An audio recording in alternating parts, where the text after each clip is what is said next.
জ্বালানি আতঙ্কে অস্বাভাবিক চাহিদা বাড়লেও মজুত সরবরাহে কোনো সংকট নেই বলে জানিয়েছে বিপিসি। মধ্যপ্রাচ্য বাদে আমদানির বিকল্প উৎস খোঁজা হচ্ছে বলে জানিয়েছে সংস্থাটি। এদিকে কাতারে হামলা হলেও দীর্ঘমেয়াদী চুক্তির আওতায় আগামী 2 মাসে 22টি এলএনজি কার্গো দেশে আসার কথা রয়েছে। বিশেষজ্ঞরা বলছেন, দীর্ঘমেয়াদে হরমুজ প্রণালী বন্ধ থাকলে সংকটে পড়বে বাংলাদেশ। চট্টগ্রাম থেকে আরো জানাচ্ছেন সৈয়দ তামিম মাহমুদ। বাংলাদেশের বার্ষিক জ্বালানির চাহিদা প্রায় 70% আমদানি নির্ভর। এর মধ্যে অপরিশোধিত জ্বালানি তেল, এলএনজি ও এলপিজির বড় অংশই আমদানি হয় মধ্যপ্রাচ্য থেকে। তবে ইরান সংঘাতের ফলে হরমুজ প্রণালী বন্ধ হওয়ায় জ্বালানি সংকটে পড়ার আশঙ্কায় বাংলাদেশ। রাষ্ট্রীয় তেল শোধনাগার ইস্টার্ন রিফাইনারির কাঁচামাল কমে আসলেও মজুত ও সরবরাহ পরিস্থিতি স্বাভাবিক বলে আশ্বস্ত করছে বিপিসি।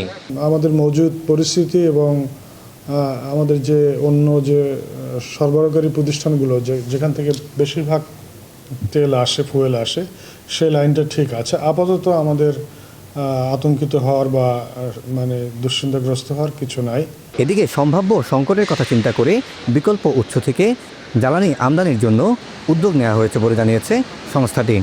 যদি এটা টোটালি কলাপস হয়ে যায়, সেক্ষেত্রে আমরা আমাদের G2G যে পার্টনার আছে এবং টেন্ডারে যেখানে এডিশনাল কিছু কার্গো ধরা আছে, আমরা চেষ্টা করব তাদেরকে যোগাযোগ করে রিকোয়েস্ট করে হলেও যে একটা পার্সেল বা দুটো পার্সেল অন্তত বাড়িয়ে দেওয়ার জন্য।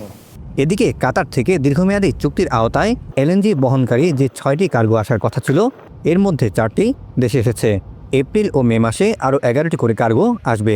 তবে দেশটিতে হামলা হওয়ায় বিকল্প পরিকল্পনার পরামর্শ বিশেষজ্ঞদের।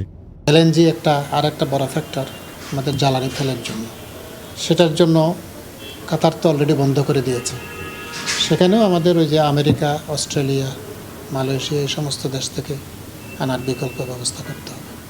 জ্বালানি বিশেষজ্ঞদের মতে হরমুজ প্রণালী দীর্ঘ সময় অচল থাকলে শুধু আমদানি ব্যয় নয়, অভ্যন্তরীণ উৎপাদন ও বিতরণ ব্যবস্থাও চাপে পড়তে পারে। Syed Tamim Mahmud, Star News, Chittagong.